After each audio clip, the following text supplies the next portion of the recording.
Muito bem. Boa tarde, então, a todos. Conseguiram se recuperar já do intervalo ou não? Às vezes abaixa, assim, né, a energia um pouco. Bom, eu vim conversar um pouco com vocês sobre meditação e reflexão. E a gente podia começar fazendo uma afirmação que não é assim tão simples, mas depois a gente vai decodificando, né?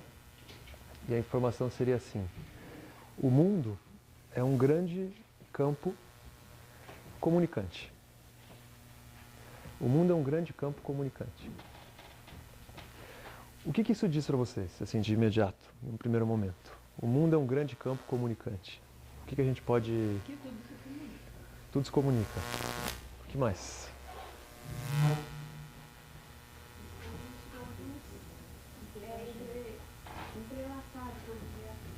Há uma integração, né? Isso. O que mais? O que a palavra campo diz ali, nesse campo comunicante? Energia? Sim, também, com certeza. O que mais? O que campo diz? O que significa? Espaço, com certeza. Aberto, com certeza. O que mais? Dinâmico, certo? Dinâmico também. Então, se o mundo é um grande campo comunicante, a outra pergunta, né, que vem em seguida é assim: qual é uma das principais faculdades, né, ou características ou capacidades que eu, enquanto ser inteligente, integrante deste campo comunicante, certo? Preciso ter? A pergunta ficou longa, né? Eu tinha que ter cortado no meio a pergunta. A pergunta é assim: o mundo é um campo comunicante, certo? Nós já concordamos com isso. Eu sou uma individualidade, uma singularidade, certo? E um ser inteligente que está integrado, está fazendo parte deste campo, não é isso? Deste campo comunicante. Então, estou aqui, não é? Recebendo todo este fluxo e influxo. Vai, guarda essas duas palavras que a gente volta para elas depois. Recebendo o fluxo e o influxo.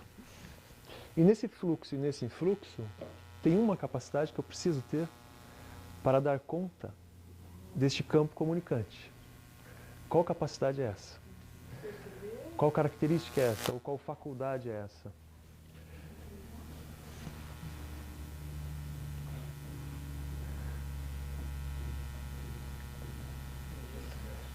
Diga?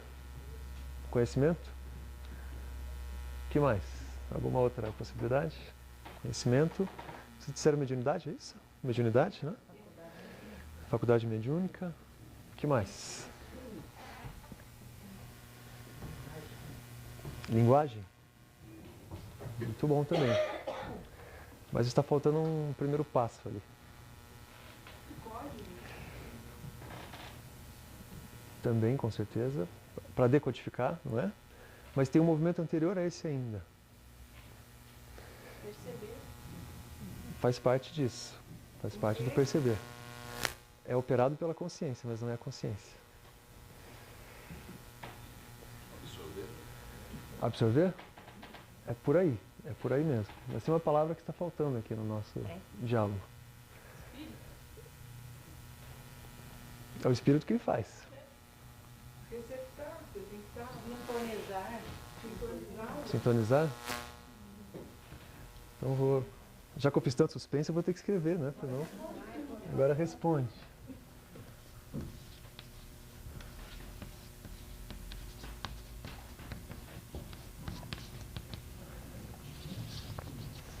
É isso aqui.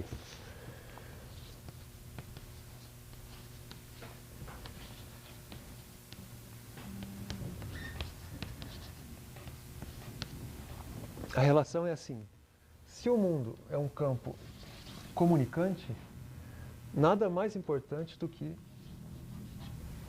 a minha capacidade de fazer o processante. Então, em um mundo comunicante, em um campo comunicante, eu preciso conseguir lidar, né, com o processante, né, ou fazer o processante. O que é o processante? fazer o processante? O que é o processante? Não, tá dizendo o que é fazer o processante? O que é fazer o processante, então? Eu estou perguntando. Ah, você que está perguntando? Ah, então tá. Bom. Foi rápida, hein? Foi rápida. Estou tentando fazer um método aqui, né? Um método... Desculpa. Não tem problema, estou brincando. Mas é engraçado que o Mário acabou de sair daqui com esse método. É. Ah, então vocês estão cansados do método, é isso? Exaustos?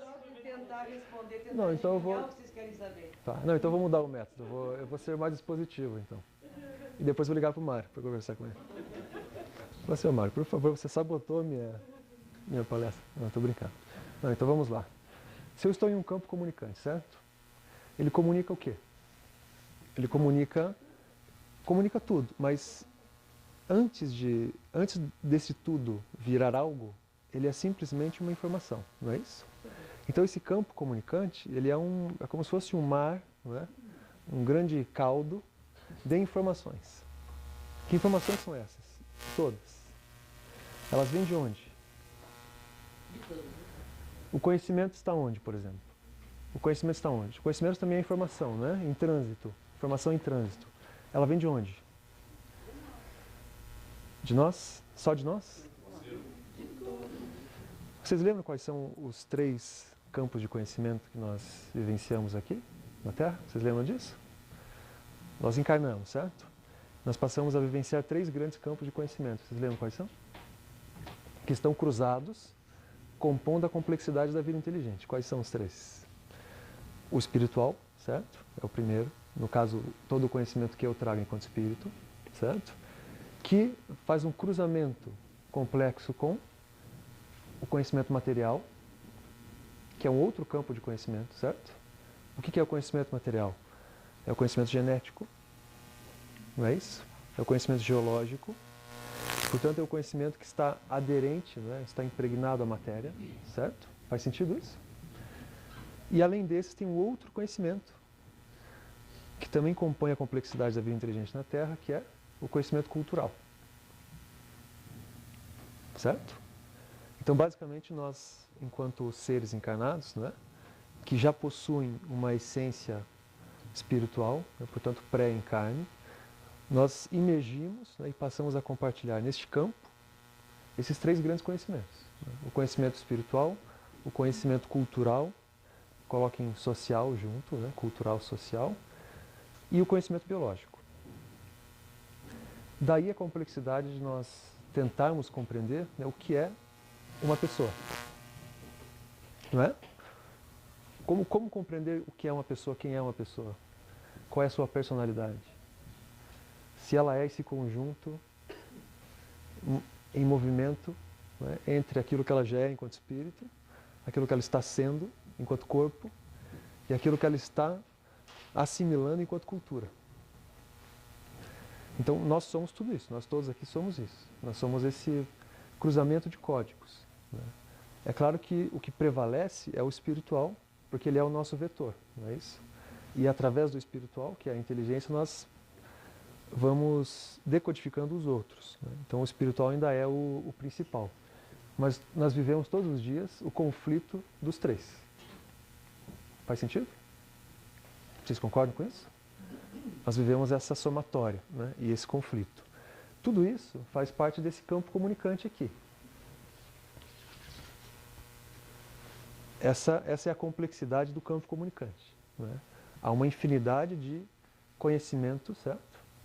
E junto com isso, entendam, informação que está em trânsito. Em trânsito aonde? No campo, certo? Nós, como seres que fazemos, né, parte do campo, recebemos todo esse influxo. O influxo deste conhecimento. Além deste conhecimento, nós recebemos o influxo deste momento. Porque nós estamos no tempo, não é isso? Então nós recebemos estes 2 influxos principalmente. O influxo do momento, inclusive. Quando a gente diz assim, não, mas eu sinto uma tensão, não é isso? Eu sinto uma tensão no ar, não é assim que nós falamos? Ah, eu sinto uma angústia generalizada, né? Eu sinto uma tensão, eu sinto uma alegria, eu sinto uma euforia, não é? Não é uma captação, uma percepção que nós fazemos do momento? Todo mundo fala isso, né? Nossa, mas eu senti que havia uma tensão no ar. Não é assim que a gente fala? Esse é um influxo também. Né? É um influxo dentro desse campo comunicante. Foi um processante que eu fiz e decodifiquei aquilo como tensão. Né? Mas nada mais é do que uma percepção que eu fiz do momento. Do momento. Certo? Foi uma decodificação que eu fiz do momento. Então, o que é o processante? Vamos tentando responder a pergunta. Né? O processante é justamente a minha capacidade de decodificar o que o campo me traz. Só que ele me traz o tempo todo. Por que será que o meu conhecimento é importante? Porque quanto maior for o meu lastro de conhecimento, mais base eu tenho para decodificar. Não é isso? Por que será que o conhecimento emocional é importante? Porque é outra base que eu tenho para fazer as decodificações, que não é a mesma. São conhecimentos diferentes também, não são? É uma outra base de decodificação. Então, qual que é o ponto? Nós temos vários instrumentos, vamos chamar assim, para decodificar. Decodificar o quê? Decodificar o mundo como um todo. Nós temos uma série de instrumentos para fazer isso. Inclusive a prece, que a senhora comentou, é um deles. Né? Mas nós temos vários. Mas todos os instrumentos, eles fazem parte desse guarda-chuva aqui. Faz sentido isso? Todos os instrumentos que nós temos, eles estão dentro disso aqui, desse movimento aqui. Todos eles existem como um esforço processante. Um esforço processante. É sempre assim, um esforço processante. Para lidar com a complexidade do campo comunicante. Certo? Então, também não deixem de anotar essa palavra aqui, que vocês já conhecem bem. Já cansaram de ouvir isso, né? Da complexidade. Eu não aguento mais ouvir complexidade. A complexidade do campo comunicante. Nós sabemos por que ele realmente é complexo? Nós conseguimos chegar nesse ponto? Sabemos? Concordamos com isso? Por que o campo comunicante é complexo? Concordamos? Sim. Isso. Para não parecer que eu coloquei a palavra aqui de forma gratuita. Nós entendemos por que o campo comunicante é complexo. Entendemos, né? Ele é dinâmico e envolve várias variáveis dentro do campo. Isso, porque ele é dinâmico, porque ele inclui um número de singularidades, né, gigantesco, certo? E além disso ele inclui uma comunicação com outros campos, como por exemplo o biológico, né, o geológico, não é isso? O cultural, que também estão interferindo nesse processante aqui, além do tempo, certo? Vocês já pararam para tentar fazer essa ligação? Né, que é muito difícil fazer isso, mas tentar fazer essa ligação de entender quantas pessoas fazem parte deste campo? A gente tem os números, mas será que a gente consegue processar os números? Vocês lembram aquele gráfico de crescimento populacional da Terra? Vocês lembram desse gráfico? Quando a gente olha o gráfico, eu pelo menos a última vez que eu olhei, é um impacto de processamento. Você tem quase um pane, assim, um momento que você não consegue processar aquela quantidade de informação. Só para trazer um resumo rápido, né? Vocês devem lembrar que em 1700 eram 600 milhões de pessoas, não é isso? Em 1803 nós chegamos em 1 bilhão, em 1928 nós chegamos em 2 bilhões, e depois de 14 em 14 anos nós aumentamos 1 bilhão. Então, em 14 anos nós crescemos o que a humanidade cresceu ao longo da sua história inteira, até 1800. E hoje nós temos 7,7 bilhões. Né? Isso para a gente tentar entender o que é a complexidade do campo. Tentem pensar nisso. Né? Aqui nós estamos aqui quantas pessoas? Sei, 30 pessoas? 30 pessoas. Estou chutando, né? 30 pessoas que têm um histórico reencarnatório singular. Então eu, a título de conhecimento espiritual, tenho uma trajetória particular, não se repete, não é isso? Então eu trago essa carga comigo, né? Carga no sentido positivo do termo, eu trago essa carga comigo. Além disso, quando eu encarnei, eu trouxe o código polonês, não é isso? E o código cultural brasileiro.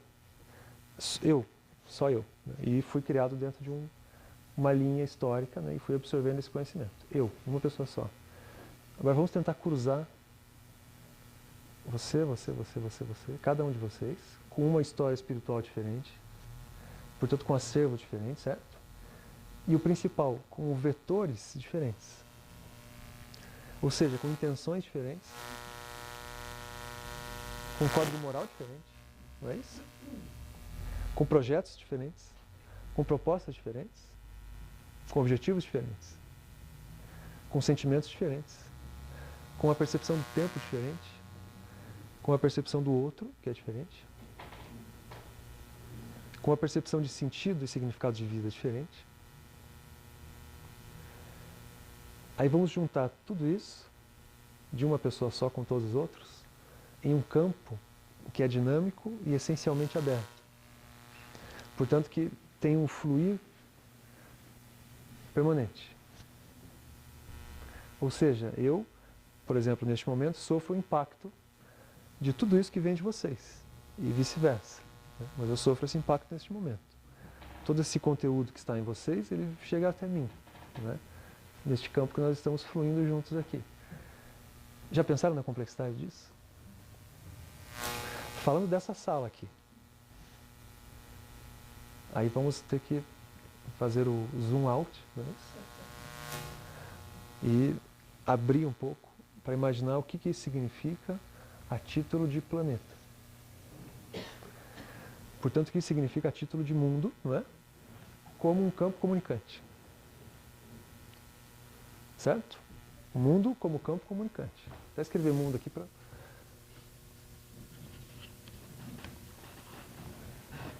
com 7,7 bilhões de singularidades.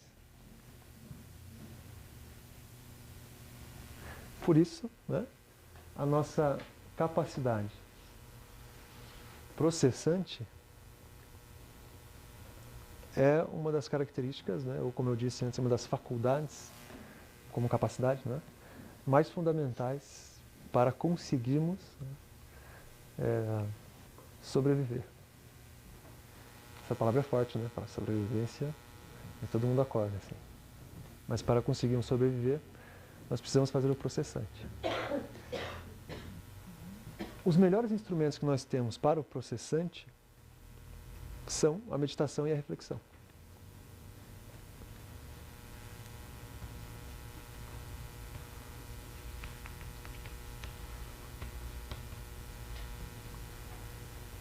Vocês acharam que eu nunca ia chegar em meditação e reflexão? Só repetir essa frase, a última. O melhor é Os melhores instrumentos que nós temos para dar conta do processante são a reflexão e a meditação.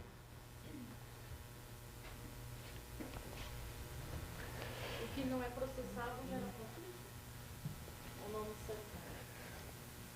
Boa pergunta, né? Tá, a gente vai... Daqui a pouco a gente vai chegar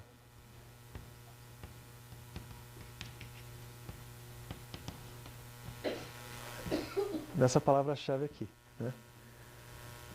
Por quê? O que não é processado gera desequilíbrio, né? No sentido de que é a dificuldade, é justamente a dificuldade de fazer o processamento do existente, certo? Que me faz perder o equilíbrio. Assim, a causa do desequilíbrio é sempre essa. E se a reflexão e a meditação são os principais instrumentos para fazer o processante, elas também são os principais instrumentos para fazer equilíbrio. Faz sentido isso? Não há outro instrumento melhor para o equilíbrio do ser do que a reflexão e a meditação para fazer o processamento. Então esse existente, né, que é o que nós estamos vivendo, ele precisa ser devidamente processado. Se eu não o faço, eu fico... Aí o professor Mauri utiliza um termo no livro dele, que ele diz assim, fora da simetria. Então eu fico fora da simetria, que é basicamente o desequilíbrio, né? É você não conseguir atingir a simetria, né, entre o interno e o externo. Uma simetria interna e externa.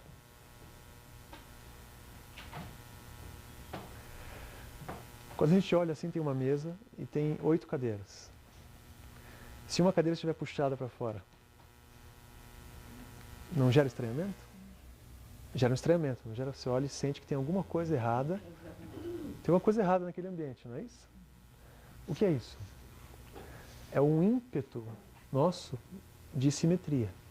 Mas não entendam só simetria no sentido de 8 para cá, 8 para cá, né? É simetria no sentido realmente de ordem interno e externo. É um equilíbrio interno e externo, certo? Então você sente que naquele campo, né, alguma coisa está em desordem. Vamos arrumar as cadeiras todas, né? O que é uma comunicação, não é? É um campo que me comunica alguma coisa e não cruza dentro do processante, não é? Ele não cruza com o meu interno. Ou seja, não faz equilíbrio, certo? Porque não mostra simetria. A palavra simetria é boa para isso. A gente só não pode cair no equívoco de só entendê-la como algo físico, certo? O simétrico no sentido físico do termo, tá? Você tem que pensar o simétrico de outra forma. Mas é um pouco isso. É esse equilíbrio interno e externo. Tá bom? Então vamos lá. O que é reflexão?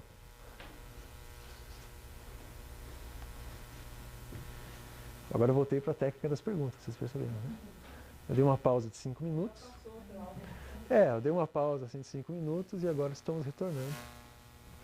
Mas, brincadeiras à parte, né, eu sei que é sempre cansativo, mas nós temos que reconhecer, né, que só quando nós fazemos o exercício do processante, a gente aprende. Né?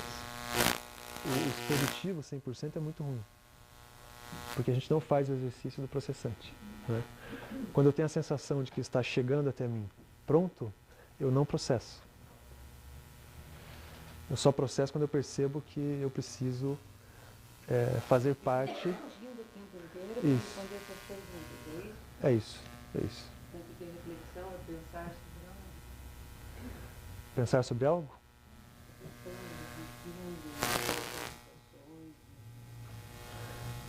Isso já é meditação.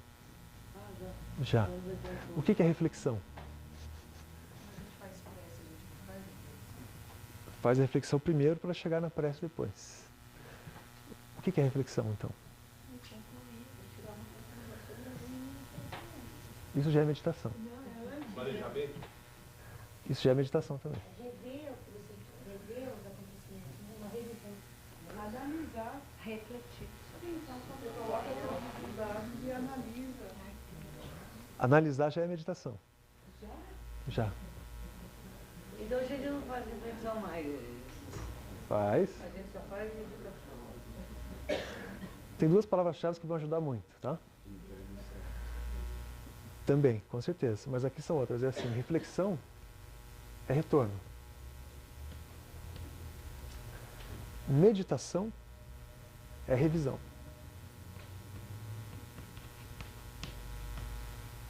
Meditação é revisão. Reflexão é retorno. Para chegar em meditação, eu preciso fazer reflexão.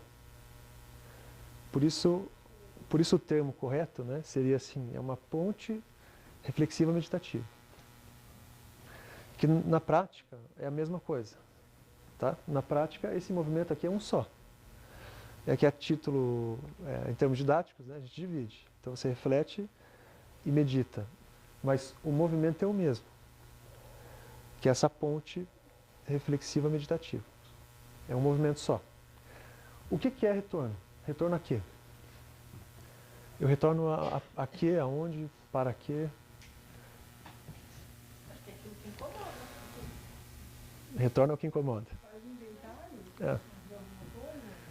Você levanta questões sobre alguma coisa e pensa sobre ela. Retorno é o resultado. O resultado vem depois. Então relembrar Uma aquela situação. experiência. Isso. Isso. Vamos colocar assim. Eu estou lidando com um determinado desafio, certo? Uma situação nova. O que eu faço primeiro? Quando surge uma situação que eu não esperava, nova, que é que nós chamamos de desafio, né? O que eu faço primeiro? A primeira coisa que eu faço é retornar ao que eu já aprendi antes, não é isso? Ou seja, você vai buscar no seu acervo as respostas para o que você está vivendo hoje. Então você retorna para o passado, só que o passado não é o passado, né? O passado é o registro. Vou colocar aqui.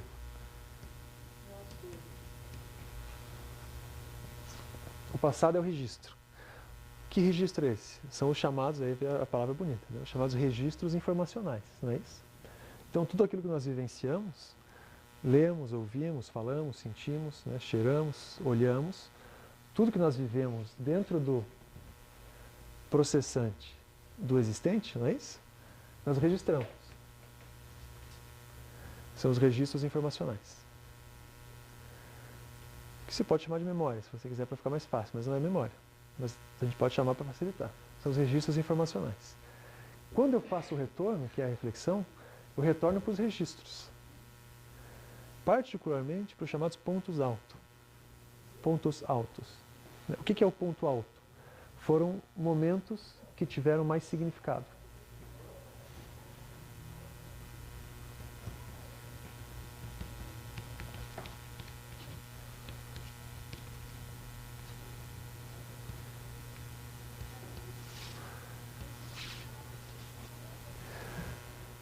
As situações por si só, elas são só os fatos, não é isso? Já pararam para pensar nisso? As coisas por si só, elas são simplesmente as coisas, né? Tropecei ali, li isso aqui, né? Falei isso aqui, fui para lá, andei. São os fatos, que não têm significado, são só os fatos. Nós olhamos para os fatos, processamos os registros, certo? E transformamos aquilo em significado, que é o que nós aprendemos de fato. O que fica com a gente e que é útil a nós todos os dias são os significados, não são os fatos. Faz sentido isso? Tem um exemplo muito bom, que inclusive eu roubei do Mário, que estava aqui agora há pouco, que é assim, vocês lembram o exato momento em que vocês aprenderam a ler? Alguém lembra o exato momento que aprendeu a andar? Não. Andar. Mas sabem ler? Sabem andar? Ou seja, qual que é a questão? O fato em si, ele não teve muito significado. Ele foi o fato, ele foi o acontecente, certo? O que ficou com você foi o significante, que é o que de fato chamamos de aprendizado. Então, é assim, eu sei ler. Eu sei ler. Eu adquiri aquela capacidade. Não lembro exatamente quem me ensinou, nem quando, e nem como aconteceu, mas eu sei ler. Não lembro exatamente quem me ensinou a andar, nem quando exatamente eu dei o primeiro passo, né? Mas fora esse processante todo, né, o que ficou de fato comigo, o que virou de fato conhecimento, certo? Foram os significados. Nesses significados, incluam as capacidades, como por exemplo ler e andar, não é? Mas também os valores, não é isso?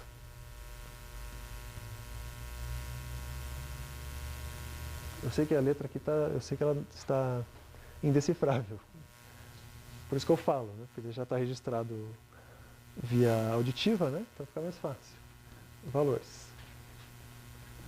E além dos valores, alguns entendimentos, que nós chamamos de lógico, não é? Que são os conceitos, certo? Vocês preferem conceitos, ideias ou conhecimento? Ou lógico? Vocês escolhem os termos.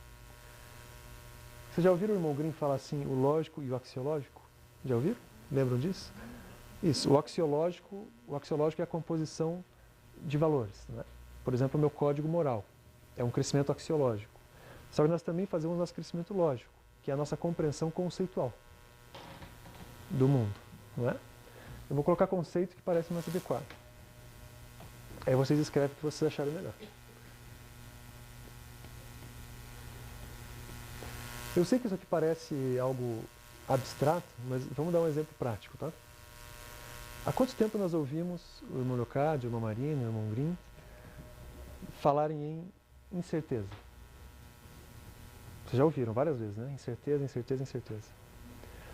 Isso significa que na minha forma de ver e viver o meu existente, eu aprendi a incerteza?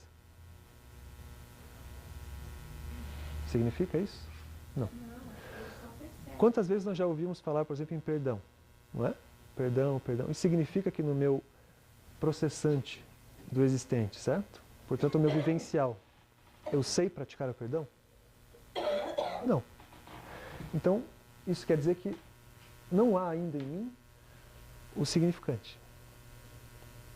Certo? Ou seja, ainda não foi processado. Certo? Aí às vezes algumas pessoas até reclamam, nossa, o professor Leocádio falou isso de novo, né? Claro que ele falou de novo, nós ainda não processamos. Quando nós processamos, eles param de falar. Porque já virou conhecimento. Certo? Então, o que é a capacidade, o que são os valores e os conceitos? É basicamente a minha filosofia de vida. Não é? É o meu modus operandi. Certo? Modus operandi é uma palavra boa, não é? É a minha forma de ser e viver.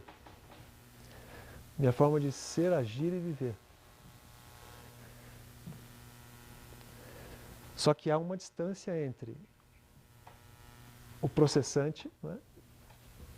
E o significante, que é basicamente o tempo entre receber e aprender. O campo me traz não significa que eu aprendi, certo?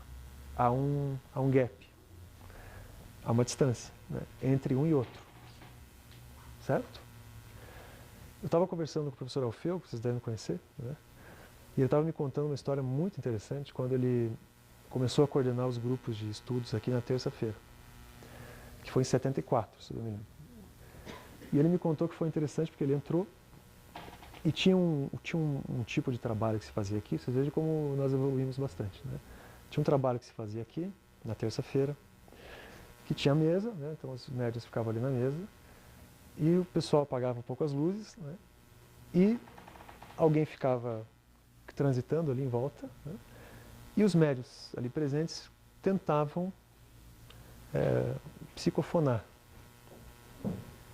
algumas mensagens, né?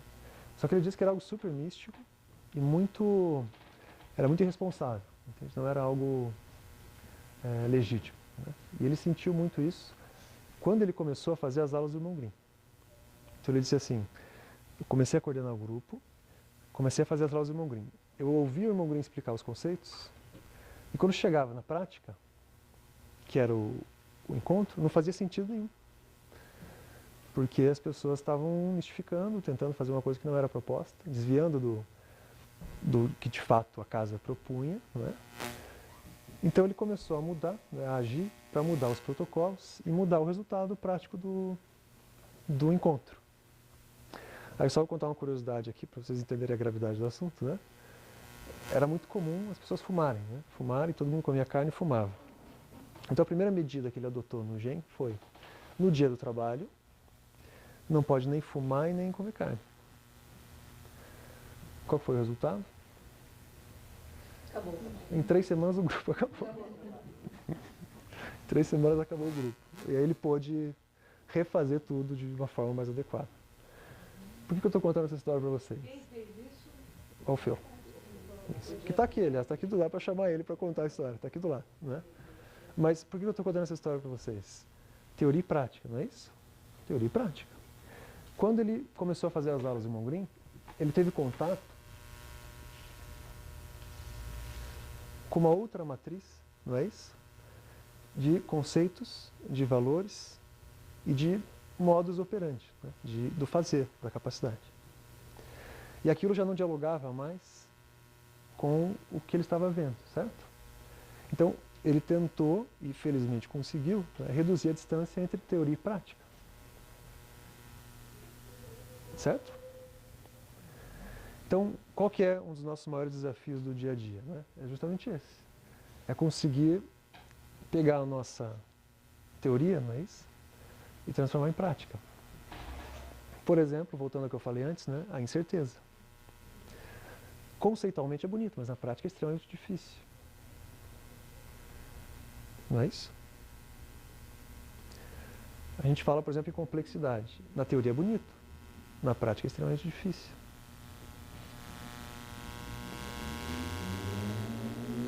Vocês concordam comigo? Por que estão me olhando assim com um olhar ameaçador? Não, tô brincando. Na prática é dificílimo, né? A gente aprende, por exemplo, a relação conjuntiva, né? O conjunto. Na teoria é muito bonito, na prática é extremamente difícil. É viver o conjuntivo, não é isso?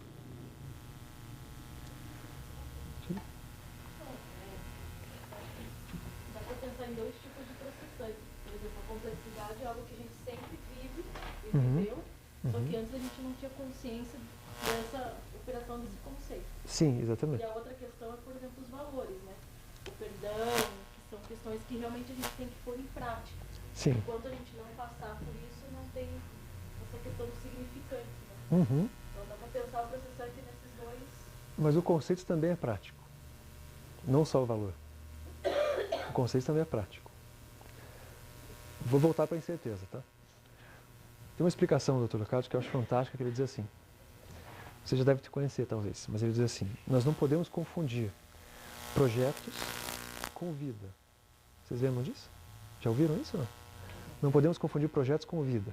Então ele diz assim: nós todos temos vários projetos. O casamento é um projeto, o trabalho é outro projeto, o filho é outro projeto, trocar de carro é um outro projeto, não é? Conseguir terminar de ler um livro é um outro projeto. Nós temos vários projetos, mas nenhum deles é a vida. Porque a vida está acima de todos. A minha vida é maior que todos os meus projetos. E todos eles fazem parte da minha vida, ou seja, eles compõem um conjunto vida, mas eles não se resumem e não resumem a vida. Então, ele sintetizou isso dessa forma. Não confundam projeto com vida. Vida é muito além do que... A gente ouve e, ok, é bonito, né? Mas veja como na prática isso é fantástico. Se eu confundo o meu trabalho com vida, amanhã eu sou demitido. Aí eu entro em depressão, não é isso? Porque eu fui demitido. Por quê? Porque conceitualmente eu ainda não entendi a incerteza. Então eu entro em depressão. Porque a minha vida acabou, porque eu não tenho mais o trabalho. Ou seja, no meu processante, eu ainda concilio trabalho com vida. Como se a minha vida se resumisse ao meu trabalho. Ou seja, essa teoria... Porque para muita gente é assim que funciona. Então, A vida se resume no trabalho. pois é. Pois é. Daí por isso quando se aposenta, fica doente. Se aposenta, desencarna, não é isso?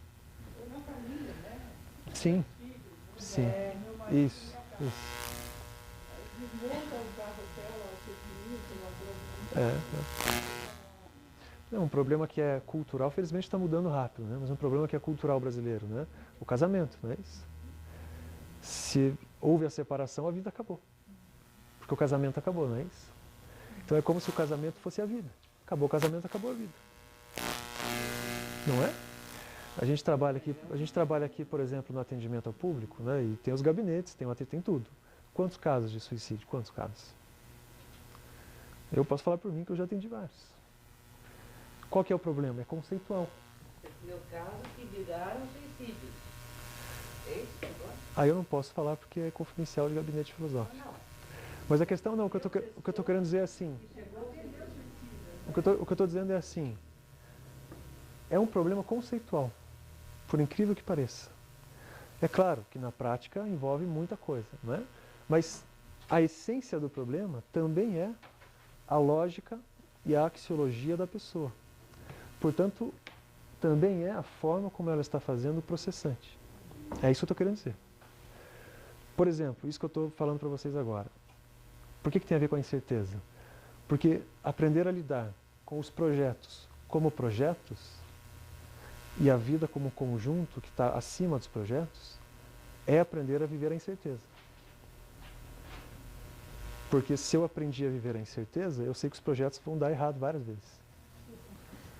Aliás, essa palavra dar errado é muito ruim, né? Mas isso, é isso, é isso. Se eu entendi a incerteza, eu entendi isso. Os projetos podem... Isso. Eu planejei vir para cá. Tem pesos diferentes.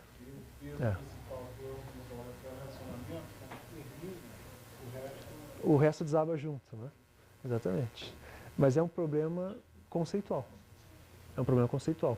Se no meu modus operandi, né, ou na minha forma de ver o mundo, vamos usar uma palavra mais bonita, né, a minha lente, certo? Para enxergar a realidade. Eu assimilo a incerteza, muda. Muda. Porque eu dou os devidos pesos, mas eu sempre me coloco, né, na posição de entender que o movimento faz com que as coisas mudem. Então eu aceito que... Isso, basicamente. Então eu aceito que o emprego pode não ser amanhã, o casamento pode não ser amanhã, certo? Eu acho que a outra pessoa pode viajar amanhã para os Estados Unidos, não é isso?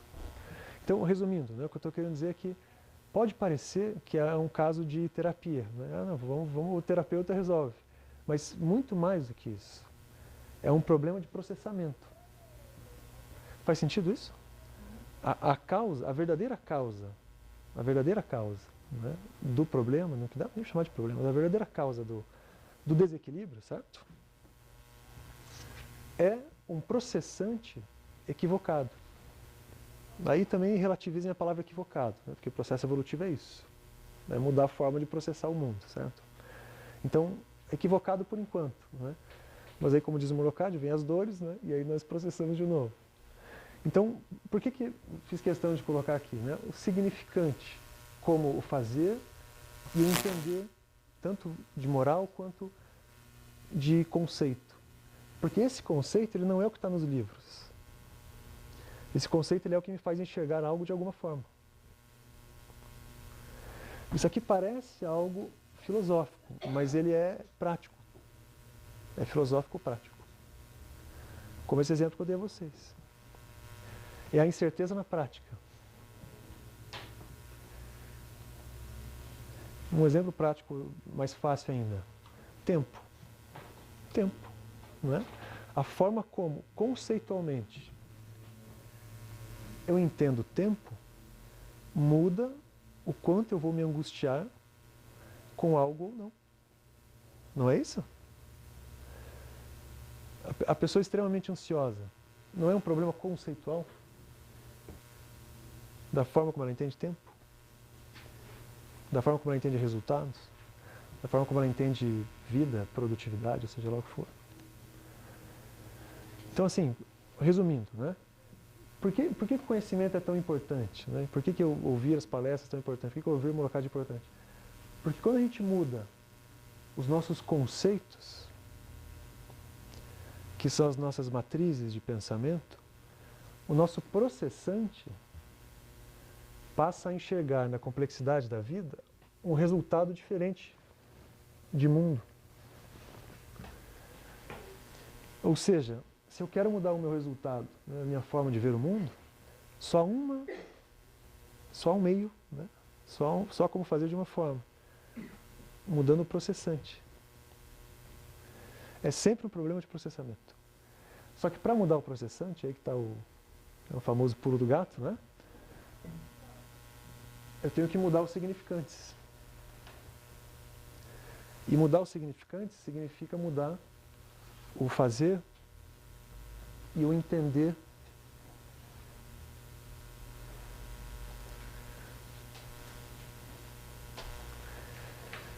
Faz sentido isso aqui? Se não fizer, vocês falam que a gente tenta refazer. Ou seja, de tempos em tempos, e aí agora vocês vão concordar, mas de tempos em tempos, nós não percebemos que os significados estão defasados? Defasados. Não é assim? Passa um ano e meio, e de repente você percebe que o mundo está cinza. significados estão defasados. Você precisa fazer o que, dentro do campo reflexivo meditativo, é chamado de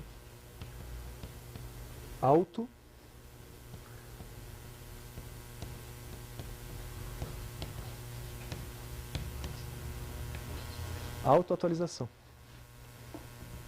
Autoatualização. Bonita a palavra, não?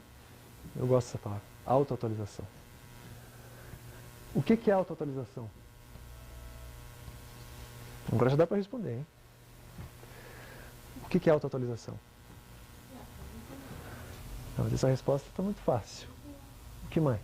Para mim é evoluir. Porque a gente tem, para cada momento de vida, a gente hierarquiza, né? Uhum. Então, para mim é sempre assim, quando eu penso nessa palavra em autoatualização, é assim, eu hierarquizar as minhas prioridades. Então, assim, tá, no ano passado, no mês passado, a minha hierarquia era uma. Agora, sim. para eu não entrar em desequilíbrio e sofrimento, Isso. claro que eu hierarquizo as minhas prioridades. Né? Isso. E aí isso envolve toda essa questão ali, as capacidades das quais eu vou usar para essa hierarquia, os valores que eu atribuo, né, para esses novos significados. Isso. O peso, não é? Sempre baseado nesses conceitos. Né? Exatamente. Então, quando você falou de conceito, não vejo bem assim. É como se eu tivesse conceitos estanques de cada coisa, de cada momento, né? Cada momento diferente. E, na verdade, eles têm as mesmas matrizes. Eu só vou mudando as capacidades, os valores que eu atribuo para cada um deles. Então, quando você perguntou dessa autoatualização, eu sempre me trago pensando nisso. Como eu vou hierarquizar as minhas prioridades? O que é prioridade? Número 1, número 2, número 3? Com isso a gente diminui o sofrimento. Né? Sim, com certeza. Mas antes de chegar no que é prioritário hoje, eu preciso mudar o que foi prioritário antes. Então, isso que eu te falei da hierarquia. Isso. E por isso que reflexão é retorno. Porque se vocês me pedissem agora, falar, conte sobre a sua história de vida. Eu ia contar a minha história de vida, dando, ao longo da minha narrativa, certo? Os pontos altos que hoje eu considero pontos altos. Ah, eu aprendi isso aqui, eu fiz isso, eu viajei para tal lugar, não é isso? Me formei, não é que você cria uma narrativa. Mas pode ser que daqui a uma semana, vocês conversem comigo de novo, fala assim, conte sua história. Aconteceu alguma coisa durante essa semana. E isso me fez buscar uma autoatualização. O que foi isso? Eu tive que ressignificar os meus registros. Quando eu ressignifiquei os meus registros, eu percebi que aquilo que era muito importante não foi, na verdade. Não é? Eu percebi que aquele fato que aconteceu quando eu tinha 15 anos não foi tão importante. O que aconteceu quando eu tinha 16 foi mais, que eu nem lembrava. Ou seja, eu olho para a minha história, que são os meus registros, e novos pontos altos se destacam. E com eles eu crio novos significados. E uma troca de valores. Troca de valores, com certeza. Conhecimento do atual. Desculpa, eu não... Fazer o conhecimento do atual. Isso, você, com o conhecimento atual, você ressignifica o passado. E é por isso eu disse para vocês, o passado não é o passado é o registro. Né? Porque o registro ele é alcançável. O passado não. Certo? Os fatos em si eles já não são mais alcançáveis, os registros são. Porque os registros estão em mim. Então, quando eu faço a autoatualização, eu ressignifico os registros. Consequentemente, eu ressignifico as prioridades. Foi o que a gente estava discutindo agora há pouco. Né? Só que primeiro eu preciso fazer o retorno. Já não aconteceu com vocês, de vocês estarem pensando sobre alguma coisa, pensando sobre um tema, alguma coisa nova, uma situação, e de repente lembrarem de algo que vocês não lembravam mais? Já aconteceu? O que é isso? É a sua inteligência olhando para os registros e encontrando uma resposta que você já tinha. Mas ela muda, né? Pode mudar nessa hora. E ela vai ser ressignificada. Isso. Ela vai ser ressignificada. Tem uma situação extremamente interessante, o irmão Grimm falou esses dias em uma das aulas dele assim. Alguns sonhos são registros guardados para o futuro. Como assim registros guardados para o futuro? O que é isso? Eu registro algo que hoje não tem significado nenhum. E parece algo absurdo. Né? Você fala, nossa, mas isso faz sentido nenhum. Não faz mesmo. Vai fazer. Vai fazer. Talvez daqui a 2 anos, né, em outro contexto, quando for fazer a autoatualização, eu vou ter o registro daquele sonho. Ou seja, quando procurar aquela informação, eu vou achar. Por que a gente acessa ela? Porque no contexto em que você estava, ela não tem significado. Vamos pegar um exemplo prático, tá? Quando você diz para uma criança assim, isso aqui é importante, ela não sabe o que é. Não é isso? Não, você precisa aprender isso aqui, é importante. Ela não sabe o que é. Mas depois de 10 anos ela vai saber. Não é assim? Ela vai saber. É mais ou menos isso que acontece com a gente. Tem registros que hoje não são importantes. Mas só pelo fato de estarem registrados, são importantes. Porque todos os nossos registros, é isso que a gente tem que entender. Todos os nossos registros, eles são um conhecimento em potencial. E eles são potencialmente transformadores. Eles estão adormecidos, mas eles estão preenchidos. Isso que a gente pode esquecer. Né? Qual que é uma das bases do conceito de campo? Não há o vazio. Uma das bases do campo é o não vazio. Quando a gente fala em campo, a gente fala em algo que é preenchido. E não há vazio no universo. Então, qual que é a questão? Eu, enquanto ser inteligente, né, sou um campo preenchido. Preenchido de quê? Dos registros de todas as experiências que eu já vivi. Todas as experiências que eu já vivi, entendam, todas as experiências que eu já vivi. Certo? Inclusive as de não agora, né? As de outros contextos. Tudo isso, para mim, é acessível. E vai trazer significados nos momentos que eu precisar deles. Como traz significados? Com a reflexão e com a meditação. Então, qual que é a importância da reflexão e da meditação? Não preciso nem falar, não é isso? Sem reflexão e meditação, não há autoatualização. É simples assim, não é? Sem reflexão e meditação, não há autoatualização. Se não há autoatualização, o que há? Isso, repetição. O que é repetição? É erro. Repetição é erro. Repetição é erro. É uma defasagem interno e externo. Eu sei que essa palavra é pesada, mas é isso. Repetição é defasagem interno e externo. Qual que é o resultado? O resultado é desequilíbrio. Oi? Você vai falar um exemplo ou é para mim falar um exemplo? É uma pergunta? É uma pergunta ou é uma afirmação? Da repetição, que é erro? Isso. É que você falou, quando toda repetição é um erro, né? Toda repetição é um erro, sim. Eu também não posso concordar com isso, porque eu acho que não é toda repetição que é um erro. Uhum. Uma coisa que você, uma experiência que você teve lá atrás e deu muito certo na sua vida, você Sim. vai repetir numa outra situação. Sim. Então eu não vejo como uma repetição, toda repetição não é um erro. Sim. Tá, então eu vou reformular a frase, tá? Toda repetição, sem que é a ausência da autoatualização, é uma experiência defasada. Portanto, ela tende a gerar desequilíbrio. Porque a palavra erro ela é um pouco pesada, mas tende a gerar desequilíbrio. Qual que é o ponto, né? O mundo é o mesmo? Nunca vai ser. Não é? Então, toda repetição, ela tem um grau de defasagem. Porque o mundo não é o mesmo. Então, pode ser que um tipo de resposta funcione ainda, mas ela está deixando de funcionar.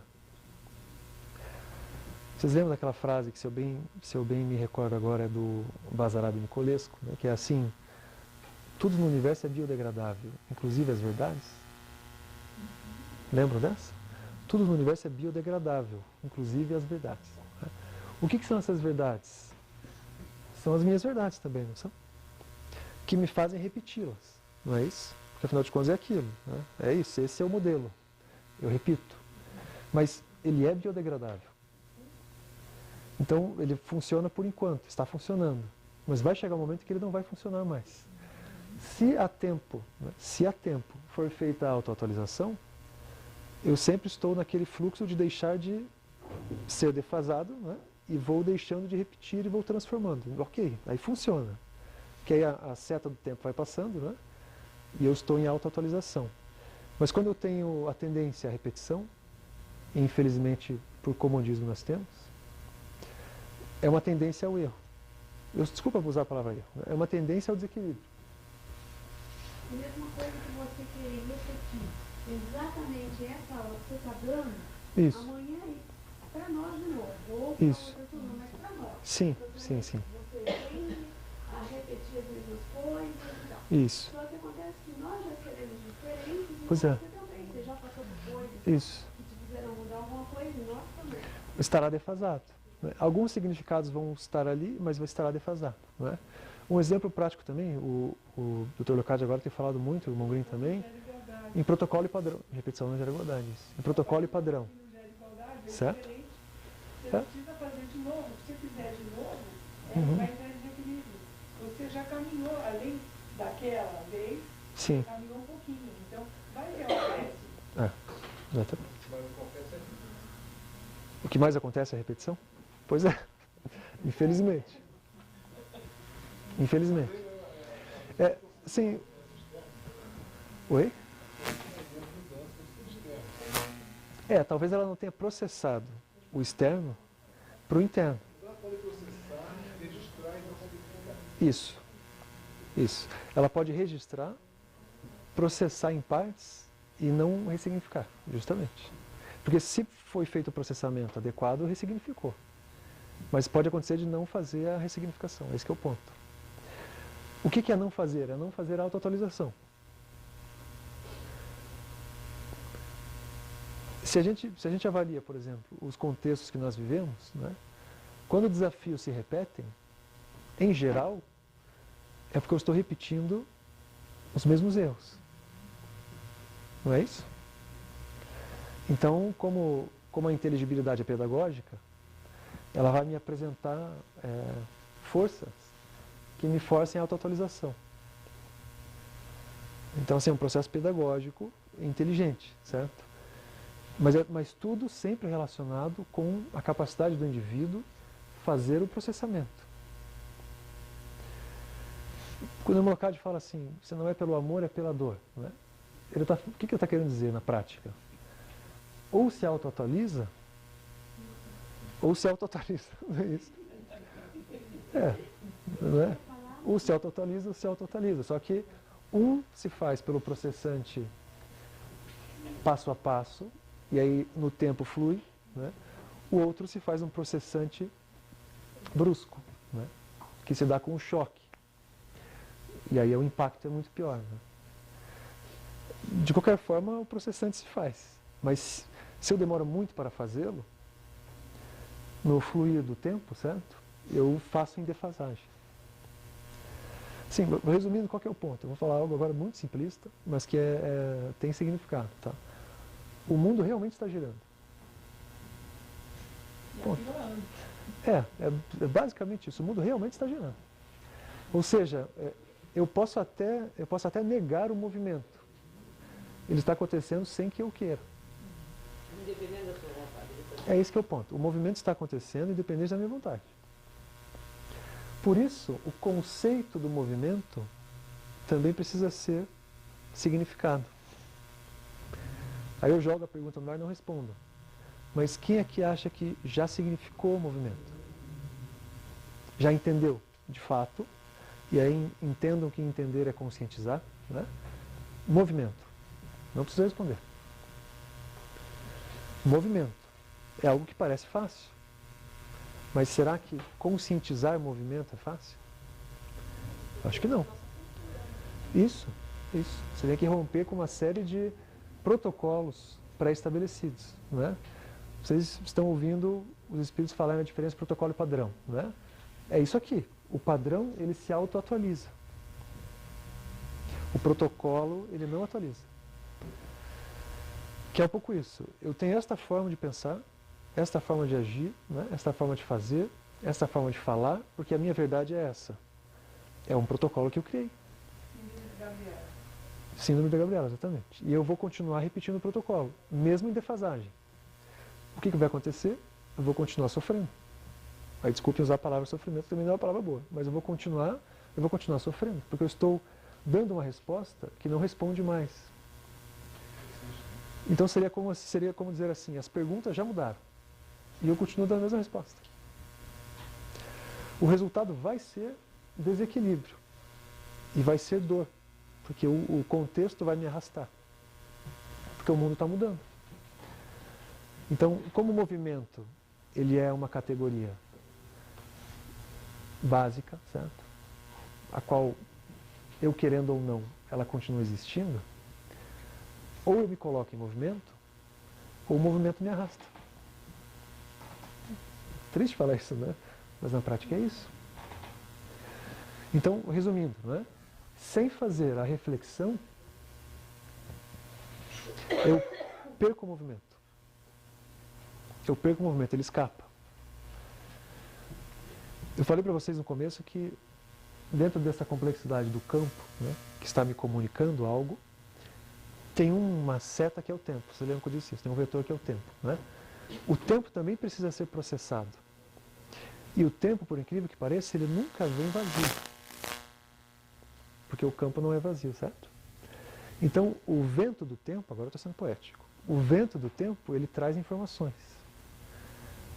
Ele arrasta as folhas que estão paradas na beira da calçada, certo? E limpa. Ele vem e arrasta. E ele traz informações novas. Esse é o vento do tempo. E essa é a sua função. É arrastar mesmo. E vai. Né? Então, eu preciso realizar esta ponte aqui para me manter nesse fluxo. Em resumo, eu vou falar de uma forma mais bonita agora, tá? A natureza está em movimento, certo? Eu preciso decodificar o que é este movimento e como ele é harmônico e tentar me inserir nele. Eu já estou inserido, mas tentar me inserir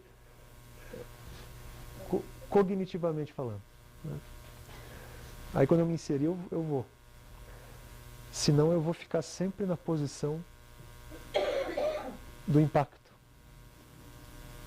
que é o arrasto. Não é isso? E eu não quero a posição do impacto, né? Eu prefiro ir. Não é isso? O que é a meditação?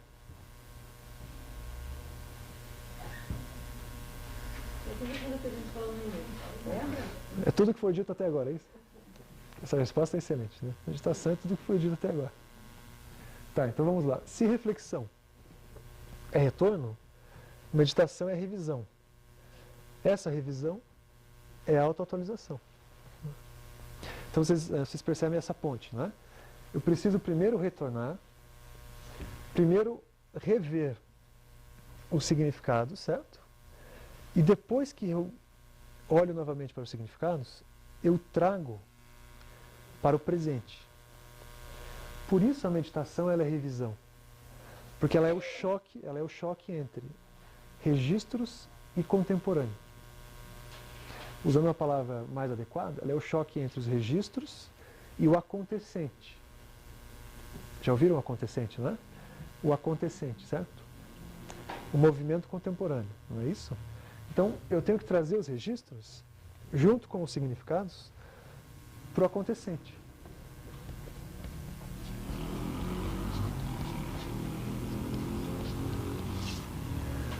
Quando eu fizer isso, automaticamente eu vou perceber o que não funciona mais. É automático. Você faz e percebe. Né? E aí eu começo um processo de revisão. Do que não pode continuar, né? E do que eu preciso buscar. Tem uma metáfora que particularmente me parece adequada a este momento, né? Que é uma metáfora de um filósofo francês chamado Emmanuel Mounier, que é super importante, pouco valorizado. E a metáfora é assim: nós temos atrás de nós um campo de memória e à frente de nós um campo de imaginação.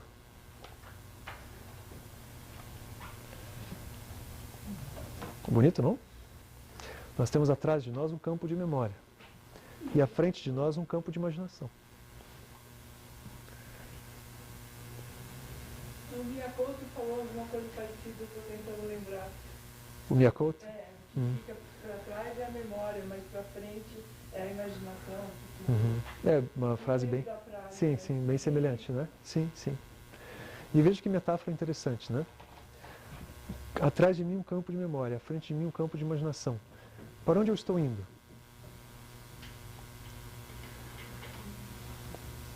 Eu estou caminhando para frente, certo? O que a metáfora quer dizer?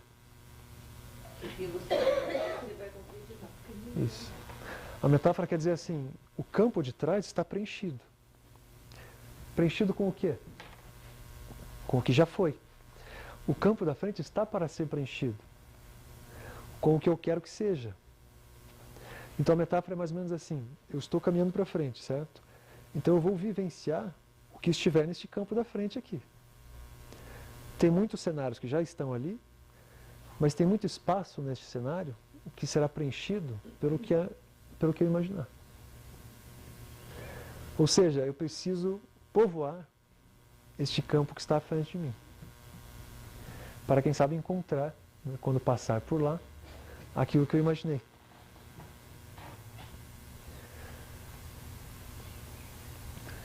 A gente estuda muito, né, aquela trajetória da concepção, percepção e consciência, certo? O primeiro passo não é sempre a imaginação? Por isso, imagine isso. Não é isso? O primeiro passo não é sempre uma projeção mental? É o primeiro passo. Você projeta mentalmente algo. Aonde? No campo, não é isso? Como a gente não entendeu muito bem ainda a complexidade do campo, né, a gente tem dificuldade de fazer a relação. Mas o campo, ele é espaço-temporal também. Então, o campo ele também tem relação com o tempo. E o tempo inclui o futuro. Agora eu vou complicar um pouco, tá? Só para cumprir a minha função. Já ouviram falar na expedição? Que o irmão Green trabalhado há pouco tempo? A expedição, né? O que é a expedição? Eu projeto, vamos colocar assim, um pensamento, que na realidade é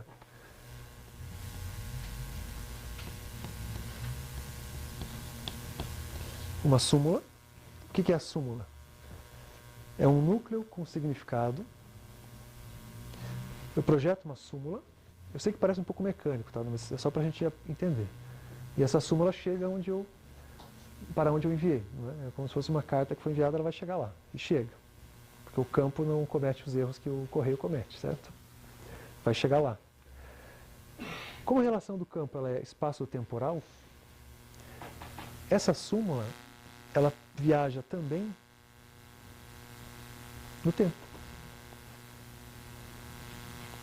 Ou seja, eu consigo também projetar para frente. E qual que é a grande luz da súmula? Como nós temos o código básico do indivíduo, não é isso? Que é inalterável, no sentido de que ele é incorruptível, não é? O que eu emito, a mim retorna.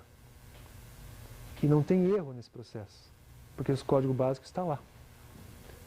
Então, se é de minha autoria, será a minha o retorno. Não tem erro nesse processo, porque a inteligibilidade opera em um campo inteligente, certo? Então não tem erro nesse processo. O que significa? Toda a minha súmula expedida, ela retorna para mim. Só que ela retorna maior do que ela foi. Então imagine assim, imagine algo que foi dito, não é? E cresceu, certo? Ele retorna para mim, mas ele retorna com a trajetória que ele cumpriu. Então ele retorna preenchido, com mais informações do que ele foi. Faz sentido isso? Por que será que nós somos orientados, por exemplo, pelo irmão Grimm, não é, a fazer ilações, né, filosóficas, no sentido de se perguntar, pensar, não é, avaliar, ler? Porque quando eu faço perguntas a mim mesmo, eu estou enviando súmulas. Quando eu estudo alguma coisa, eu estou enviando súmulas. E dentro do campo comunicante inteligente, eu recebo as respostas. O meu grau, né, de decodificação da resposta está associado ao meu grau de processamento. E esse processo ele é tão inteligente e tão extraordinário que, se eu souber fazê-lo, eu consigo expedir uma pergunta para frente e receber a resposta. Eu sei que parece super estranho falar isso, tá? Mas vamos jogando, né? Quando eu pergunto assim, será que eu devo fazer isso? Não é uma súmula que vai para frente? Para frente, entendo, no tempo mesmo. E ela traz uma resposta. Isso, na operação, né, na sua funcionalidade, é o que nós chamamos de intuição. É o retorno das expedições. É o que nós chamamos de intuição. É uma resposta que vem. Por que a resposta vem? Porque a pergunta foi feita.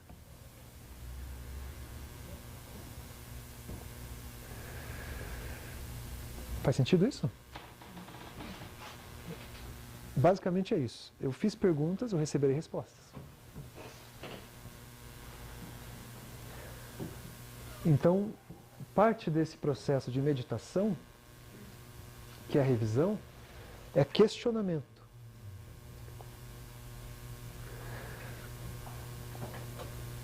Aliás, se alguém perguntasse, então qual que é a melhor forma de fazer meditação e reflexão? A melhor forma é chegar em perguntas. E aqui eu consigo revisar o futuro também. Sim. Você consegue revisar a projeção dos desdobramentos. Porque a gente tem que entender assim, nós estamos em um campo inteligente, certo? Então os desdobramentos, eles estão em movimento também.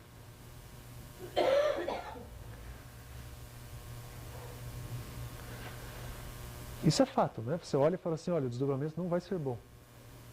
Não é assim? Você vê o andamento das coisas. Você fala, não, o resultado não vai ser bom. Porque no campo que nós estamos, já está o desdobramento ali.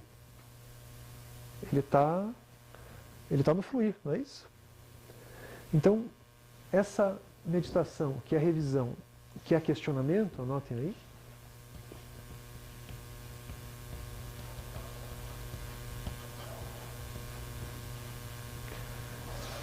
é também um fluir no tempo, com resposta inteligente. Não é? Com resposta inteligente. Então, tentando resumir, não é? Sem perguntas, não há respostas. Sem revisão, não há atualização.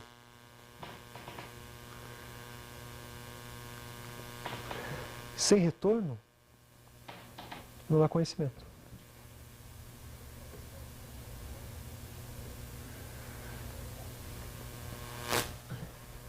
Registros parados não têm significado. Por isso, sem retorno não há conhecimento. Porque registro parado não tem significado.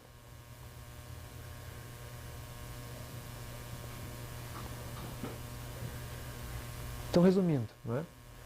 Muito mais do que parar e falar assim, não, então ok, então eu vou, agora 1 hora por dia, né, eu vou parar, vou ficar em silêncio, vou colocar umas velas, vou colocar música, não sei o que for, eu vou tentar fazer, não é isso. Não é isso. É fazer a consciência crítica de que esse processo aqui, ele não tem hora. Como nós vivemos em um contexto, né, que infelizmente é instável, né? Seja o trânsito, né? Sejam os acidentes, seja o corpo, seja o cansaço, não é isso? Tudo é um pouco turbulento, não é isso? No mundo material. Como nós vivemos em um contexto de turbulências, né? A dificuldade é encontrar o equilíbrio para conseguir fazer o processo reflexão, meditação. Mas isso não significa que o processo é datado. Não significa que ele tem hora e lugar. Vocês entendem o que eu quero dizer, né? Este processo aqui, ele é o processo da inteligência, ele é o próprio processo da inteligência. Então, eu não posso viver a expectativa de que eu vou conseguir fazer isso em algum lugar, em algum momento. Porque se eu viver essa expectativa aqui, desculpa, eu não sei. Acho que não vai funcionar. É melhor eu compreender que no meu fluir, não é, mental, certo?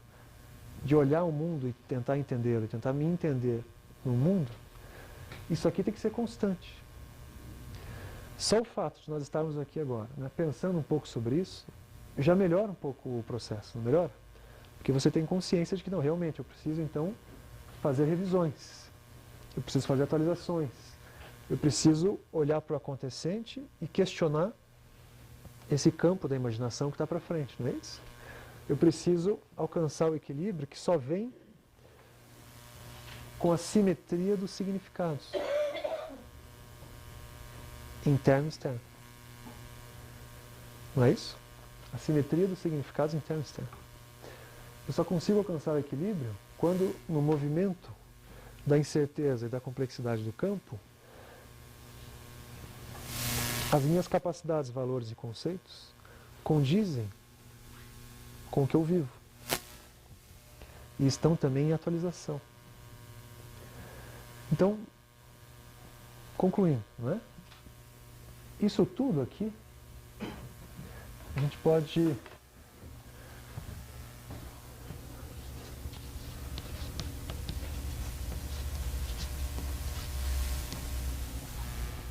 tentar resumir com isso aqui. Movimento. Qual movimento?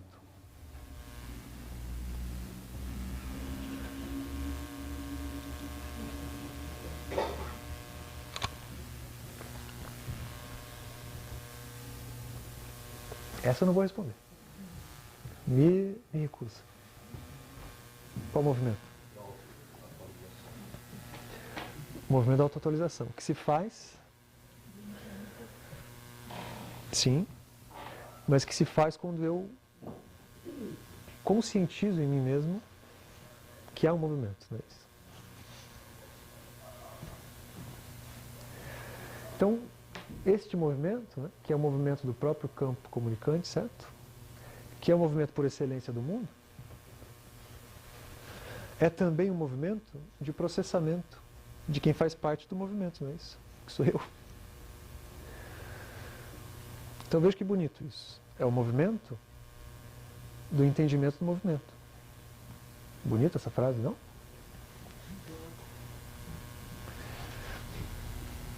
É um pouco isso, né? Então, nosso desafio é chegar nisso aqui, certo? Lembrando que equilíbrio também é movimento. Certo? Equilíbrio não é ficar parado. Equilíbrio é movimento. Então, na verdade, o equilíbrio seria, no movimento, encontrar a harmonia. Interno e externo.